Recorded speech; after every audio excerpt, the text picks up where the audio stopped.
If delusional thinking pisses you off, if you don't believe that delulu is the solulu, if you don't care if the glass of water is half empty or half full, you just want to drink the water, then you have clicked on the right video. What's up, little sis? My name is Rima, and you are now tuned in to the Arab and Thriving Show. Today is my last-ditch effort at convincing you and winning you over when it comes to delulu is the solulu. And before you swipe away, just know that you are in good company. I am also a skeptic. I am also somebody who, like I said, doesn't care if the glass of water is half empty or half full. I just care about being able to drink the water. Now, if that sounds like you, this whole delusional thinking craze might really confuse you. You might not understand why we're so focused on being delusional instead of just focused on doing the work. I want to share with you the 3 mindset shifts that really helped me embrace delusional thinking, not as a way to be actually delusional, but as a way to be practical and actually attract the things that I wanted in life. I'm truly living my dream life as we speak and constantly creating it as we speak. And I could not have done that without really embracing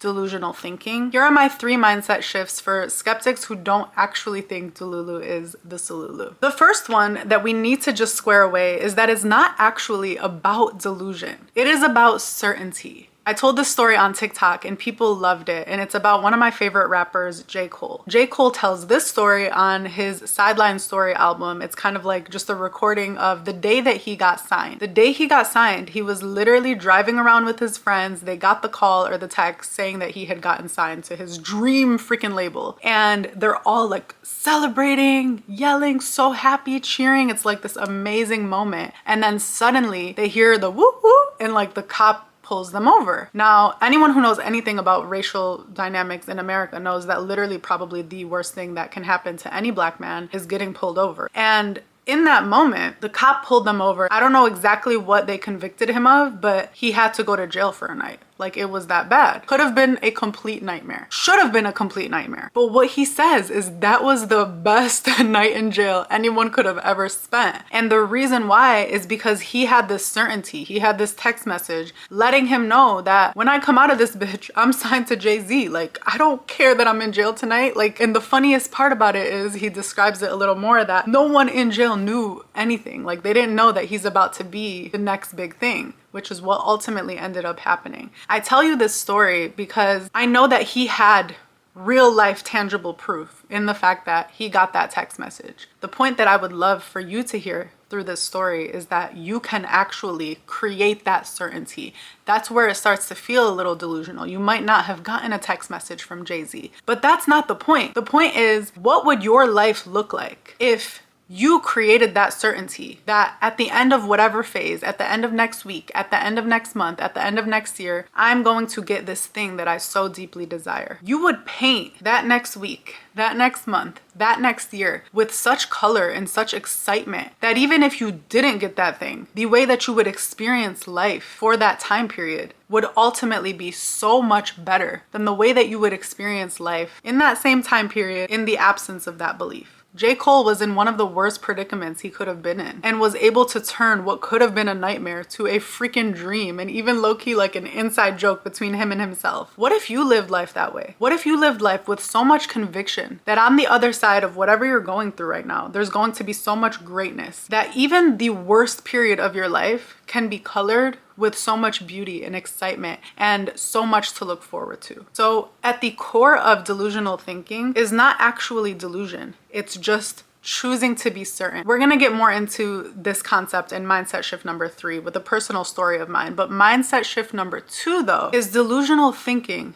is not about being lazy and inactive. It's actually about being grateful and present as you are pursuing that thing. A lot of times people hear delulu is the solulu, and rightfully so. They get frustrated because they think that that means you're just gonna sit and twiddle your thumbs as you wait for everything to come to you. Absolutely freaking not. That doesn't work. That is not the solulu, okay? That is not actually what I mean, at least when I'm talking about being delusional as a way to attract your desires. Building on this certainty piece. Let's take another metaphor. You decide to go on this road trip with your friends. You guys are so excited. You pick up some snacks from Target, grab your favorite iced coffee beverage. You have your friend who has the best music choice and best Spotify playlist, plug in the aux. You guys are just vibing. And the first thing that you do, I would imagine, is plug in your destination on the GPS. Okay, I'm from Michigan. We often would take road trips to Chicago. It's like a 4-hour drive. So the first thing that we would do is plug that destination in. Now, if you're from Michigan, you know, you just take 94 pretty much all the way down. Okay, but let's say that there are detours along the way. Your GPS's job is to take care of all of that for you. Would you ever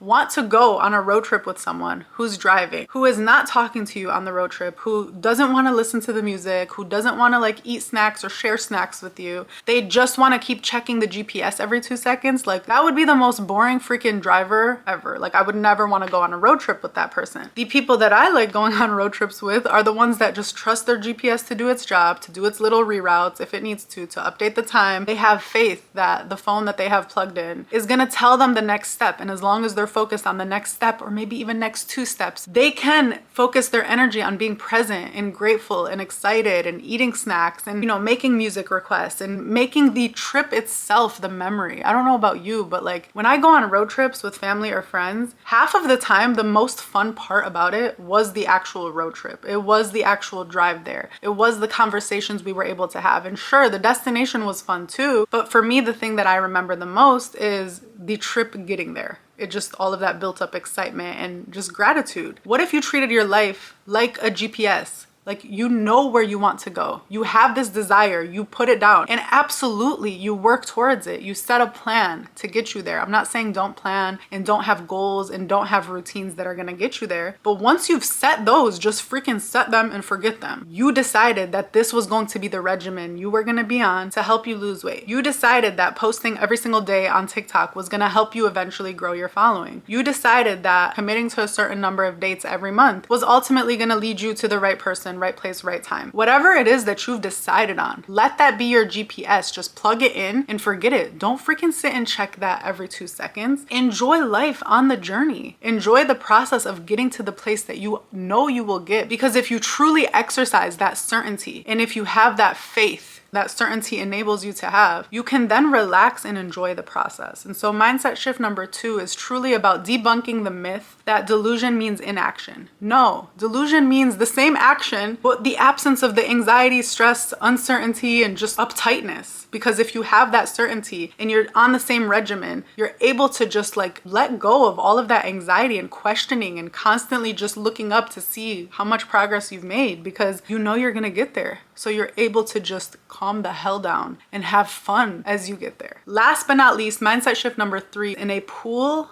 of beliefs that do not serve you, choose the ones that do. Everything you believe, from your religion to the ethics and morals that you bring to political issues, those are all choices. They might not seem like choices because they're so personal to you, or because you were born into, you know, in my case, a Muslim family, but I've made my choices. I've decided to believe in God, which is what we're gonna get to. So every single belief that you hold today is a choice. Why not switch out the ones that don't serve you for ones that do serve you? In 2017, my dad passed away suddenly. And we literally, because we're Muslim, we had to get on a freaking plane within like 48 hours and take his body to Lebanon, because that's where he wanted to be buried. And as a Muslim, you have to do it in a very short window because the body needs to be cleansed and buried within a specific amount of time. So I'm in shock. We're all in shock. None of us expected it. And basically, one of the things that we did after his burial was we invited a sheikh, or like a Islamic scholar, over our house to kind of answer some questions for us. We had so much uncertainty. What happens to his soul?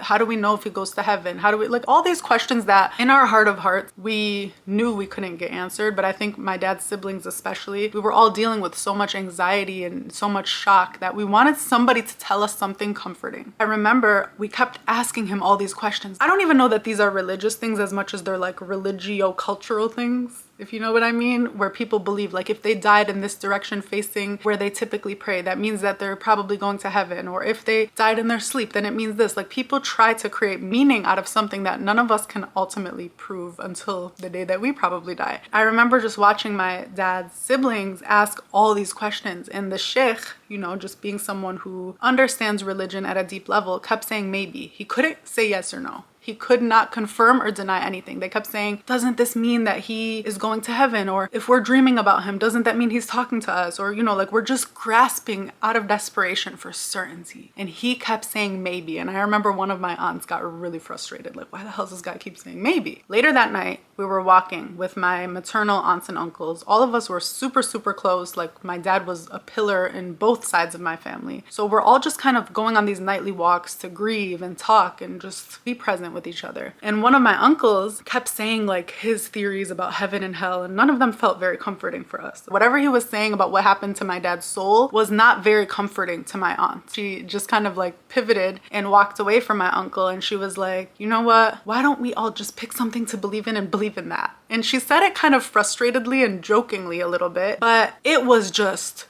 it freaking smacked me and backhanded me. You know when something is said and the person doesn't even realize like how profound what they just said was? When she said that, I was just like, yeah, like why don't we do that? Like if you want to believe that he's being embraced by angels, and I don't say this jokingly, like these were things that we were talking about. Like if you want to believe that if he died in his sleep and it was peaceful, then the angels embraced him into heaven. If that gives you peace about the way that your brother died, freaking believe that. If you want to believe that of course he went to heaven because he did all of these amazing things, even if you can't ever really prove that until it's too late, or you know, when you're supposed to know, if that helps you live life in a way where, number one, you're not hurting anybody with that belief. Number two, you're comforting yourself, your grief process, because you believe that. What is the harm in believing that? That was the moment where I decided, no matter what the hell happened in life, I'm going to believe in God. I believed in God before that, but I kept doubting it. Not to the point where I was like doubting God's existence. It was more so like, I don't trust people. Just because everyone else says this doesn't mean I need to believe it. It was more so like, I don't need to believe the things that everyone else believes, which is true. And it was also like, how can I ever really prove this? I won't really know until like it's too late. Why should I just go through life believing in something that I can't technically prove? And when she said that, I'm like, who the hell cares if I can prove this? If believing in God makes me feel like my dad went to heaven, if it helps me feel like God had so much grace with all the quality time that I was spending with my dad in those several years, and that was all planned, and it just colored my life in such a more ideal way, and still has colored my life in such an ideal way. So if I like the way that this belief colors my life for the next 50 plus years better than the lack of this belief, then of course I'm just gonna go with it. And I really want to urge you, especially as someone like me who's skeptical, who needs to prove things, who constantly is doubting and questioning things. That's a beautiful quality when it doesn't come at the expense of your mental health, when it doesn't come at the expense of you believing in yourself. If you must choose a belief that you cannot prove, because a lot of these beliefs you can't prove, choose the one that is more favorable to what you want. If you are single right now and struggling, if you don't like being alone, for example, have this belief that your person is coming, like they are there for you. They're not going anywhere. They are already yours. That way you can enjoy your single era, which I'm going to do a video about soon. Have fun being single, knowing that that thing is there for you. Have fun being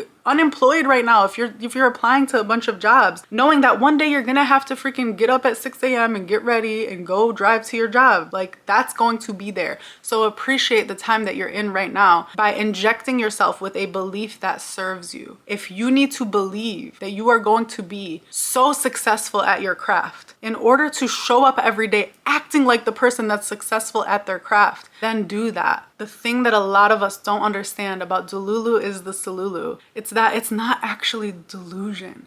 It's faith. It's not actually being unrealistic. It's being practical and selecting the belief systems and the confidence that is going to fuel you on the journey that you need to be on. It's feeling differently when you do the same things. And honestly, the way that you feel is going to inform the route that you take. If you feel confident, you're gonna choose more challenging things. If you feel like you're going to be successful, you're gonna go up to someone at a networking event and talk to them. If you feel like you're destined for greatness, then you're gonna put yourself on camera and talk to people like you're destined for greatness. So delusion is not about being impractical.